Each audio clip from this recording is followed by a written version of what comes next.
Lectura correspondiente a la campaña Espiritualidad emocionalmente sana por parte de la Iglesia de Cristo /Centro.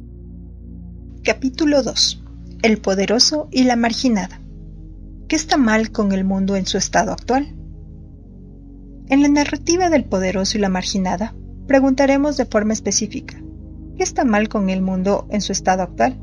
Si no entendemos qué está mal con el mundo, no podremos hablar sobre qué podemos hacer para mejorarlo. El diagnóstico viene antes de la prescripción, y creo que encontraremos respuestas sólidas aquí.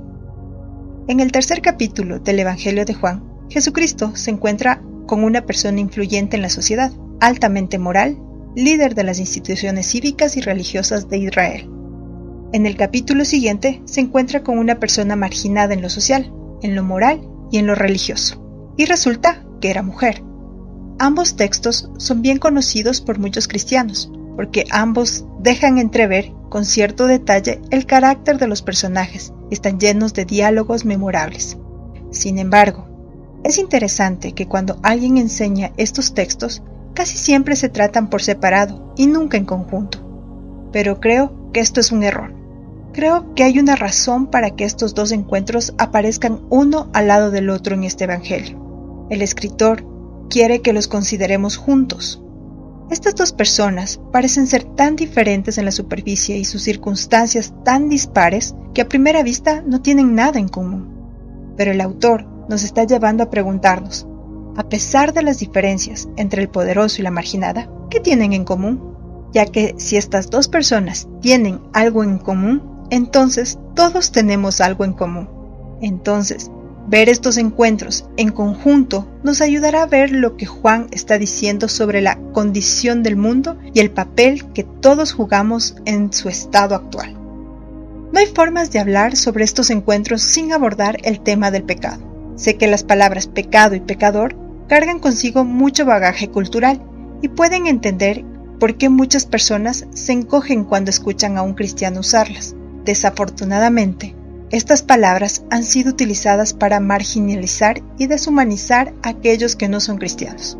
Es fácil decir, no solo eres alguien que está en desacuerdo conmigo, eres un pecador. Es una palabra que ha sido usada para treparse a una escalera moral falsa y juzgar a los que están abajo. Si digo que tú eres un pecador y, por implicación, yo no lo soy, entonces, en vez de tener una conversación real y de colocarme genuinamente en el sendero de tus preguntas, te marginalizo. Por supuesto, creo que este entendimiento del pecado es incorrecto. El entendimiento bíblico apropiado sobre el pecado es mucho más radical y tiene un alcance más lejano. Nunca puede ser utilizado como un arma porque disparará en reversa contra cualquiera que intente implementarlo de esta forma. Bíblicamente, nadie puede escapar del veredicto de ser un pecador, y ese es el punto de estas dos historias. Primero, empecemos abordando el encuentro de la marginada con Jesús, porque empieza con una imagen del pecado que muchas personas podrán reconocer. Este encuentro con la mujer junto al pozo se narra en Juan 4. Jesús está viajando con sus discípulos a través de Samaria, una ciudad afuera de Judea. Al llegar a la ciudad, sus discípulos fueron a buscar algo de comer. Jesús está muy fatigado y sediento, y a la hora sexta del mediodía, en pleno calor del día, Jesús va al pozo. No hay forma de que Jesús pueda sacar agua del pozo, ya que no tiene una vasija. Pero de pronto, una mujer solitaria viene a sacar agua del pozo. Jesús le dice, «Dame un poco de agua». Pero como los judíos no usan nada en común con los samaritanos, la mujer le respondió, «¿Cómo se te ocurre pedirme agua si tú eres judío y yo soy samaritana? Si supieras lo que Dios puede dar y conocieras al que te está pidiendo agua», contestó Jesús, «tú le habrías pedido a él, y él te habría dado agua que da vida». Señor, ni siquiera tienes con qué sacar agua, y el pozo es muy hondo. ¿De dónde, pues, vas a sacar esa agua que da vida? ¿Acaso eres tú superior a nuestro padre Jacob, que nos dejó este pozo del cual bebieron él, sus hijos y su ganado? Todo el que beba de esta agua volverá a tener sed, respondió Jesús, pero el que beba del agua que yo le daré no volverá a tener sed jamás, sino que dentro de él esa agua se convertirá en un manantial del que brotará vida eterna. Ve a llamar a tu esposo y vuelve acá, le dijo Jesús. No tengo esposo, respondió la mujer. Bien has dicho que no tienes esposo. Es cierto que has tenido 5, y el que ahora tienes no es tu esposo. En esto has dicho la verdad. Señor, me doy cuenta de que tú eres profeta. Antes de continuar con este encuentro, permíteme mostrarte lo extraordinaria que ya es esta conversación. El primer distintivo sorprendente de esta historia es el movimiento radical que Jesús hace al iniciar la conversación. No es inusual para nosotros verlos hablar, pero debería serlo. No tenemos la conmoción que la mujer tuvo al escucharlo hablar, puesto que los judíos y los samaritanos eran enemigos resentidos. Siglos antes, la mayoría de los judíos estaban exiliados en Babilonia por sus conquistadores. Algunos de los judíos que no fueron exiliados se casaron con los cananeos y en esencia formaron una nueva tribu, los samaritanos. Tomaron de la religión judía y de la religión cananea y crearon una religión sincretista. Por tanto, los judíos consideraban a los samaritanos como una tribu racialmente inferior y hereje. Esa es la primera razón por la que ella está sorprendida de que él le esté dirigiendo la palabra. Pero, por encima de eso, era escandaloso que un judío hablara con una mujer extraña en público. Además, ella había venido a sacar agua del pozo al mediodía. Muchos eruditos bíblicos han señalado que esta no es la hora en la que las mujeres ordinariamente sacaban agua del pozo. Venían temprano por la mañana, cuando el día todavía no era muy caliente, y así poder tener agua durante todo el día para todos los habitantes de la casa. Entonces, ¿por qué está ahí sola a mitad del día? La respuesta es que era una mujer moralmente marginada y rechazada, incluso dentro de su parte marginada de la sociedad.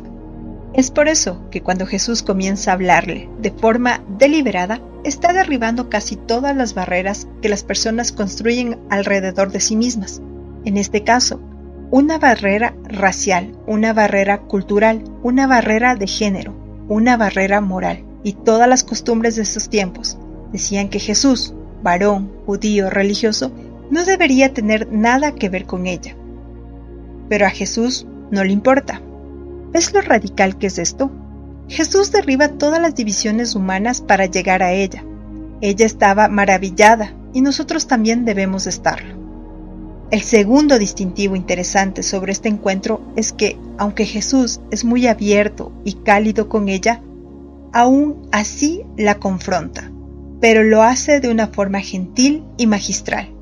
Comienza diciendo: si supieras quién soy, tú me estarías pidiendo a mí agua viva, y si tomas de esa agua, nunca más tendrás sed. ¿De qué está hablando Jesús? Está hablando metafóricamente, refiriéndose al agua viva, a la que llama vida eterna. La imagen no resuena tanto en nosotros. Casi en todas nuestras ciudades modernas tenemos acceso a agua potable.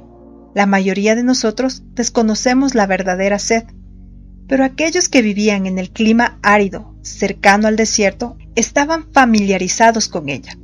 Debido a que nuestros cuerpos contienen tanta agua, tener sed profunda es una agonía, y beber agua después de haber pasado por una sed agobiante es la experiencia más gratificante que puede existir. Entonces, ¿qué es lo que Jesús le está diciendo a esta marginada? Está diciendo esto: tengo algo para ti que es tan básico y necesario para tu espíritu como lo es el agua para tu físico. Algo que si te faltara, estarías absolutamente perdida. Pero la metáfora del agua viva significa todavía más que eso. Jesús no solo nos está diciendo que lo que nos ofrece salva vidas, también está revelando que satisface desde el interior. Dice: si bebes mi agua, fluirán en ti ríos de agua viva que conducen a la vida eterna. Jesús está hablando sobre una satisfacción profunda del alma. Puede que pongas tus esperanzas en un amor romántico, en tu profesión, en causas políticas o sociales, o en el dinero y lo que éste hará por ti. Tomado del libro Encuentros con Jesús de Timothy Keller, editorial Poema Publicaciones.